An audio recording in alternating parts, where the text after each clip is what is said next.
be coming for his soul. If she didn't hurry, her two-legged friend would go to the eternal hunting grounds. Lightning shrouded in blue fire raced through the forest. From time to time, one could catch a glimpse of a huge tigress within it. A carriage, drawn by 6 horses, rolled steadily down the wide, well-kept Lascanian road.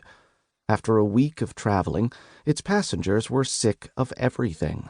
The monotonous landscapes, the empty small talk and discussions about the way of cultivation, and most of all, each other.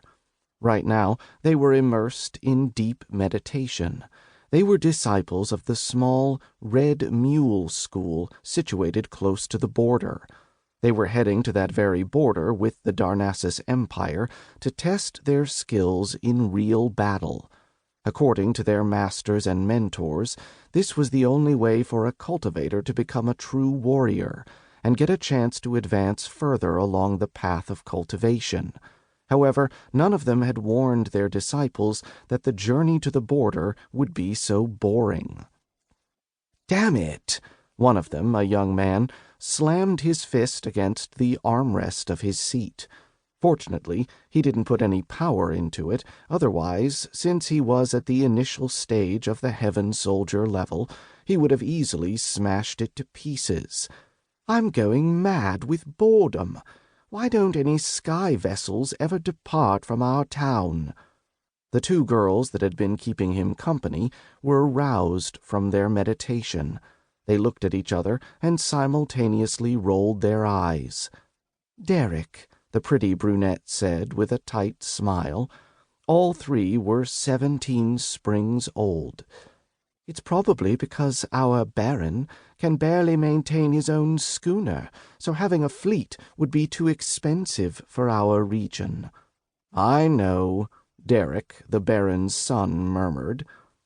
He stroked the hilts of his daggers and looked out the window. The forests and fields merged into a yellow-green blur. He looked at the cloudless sky and the merciless, scorching sun. Derek hated Laskin's western border. Even more than that, he hated Darnassus. That's why, the moment the opportunity to visit the battlefield had presented itself, Derek had pounced on it.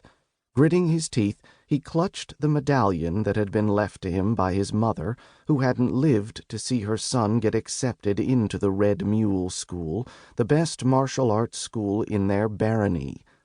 "Look!" the 3rd member of their group suddenly exclaimed, a tall, slender girl with cloud-white hair. She was gesturing toward the path that led into the forest. At first, Derek and the brunette didn't understand what their friend was pointing at, but a moment later they grabbed their weapons and jumped out of the carriage. As soon as the door opened, the 6 horses stopped and energy shields flashed around the carriage. Magic hieroglyphs and runes swirled over its roof. The light they radiated thickened and covered the trio. The girls both held whips in their hands. Energy that was as red as blood flowed through their weapons. Derek, armed with daggers, clenched a long needle between his teeth. It was an artifact given to him by his father. It could launch an attack equal to that of a peak spirit knight's. "By the demons and gods!" the white-haired girl gasped. "It's an ancient beast. What's a monster like that doing so close to the Darnassian border?" The girls looked at their friend, but said nothing. "And why isn't it attacking us?" Derek added. The tigress that radiated the aura of an ancient beast was standing at the edge of the forest and looking at the trio. She wasn't growling, beating her tail against the ground, or showing any signs of hostility at all. "By the gods, look at what's on its back!" As if hearing the girl's words, the tigress turned sideways. "Is that a person?" Chapter 535. Derek was the first to recover from his shock.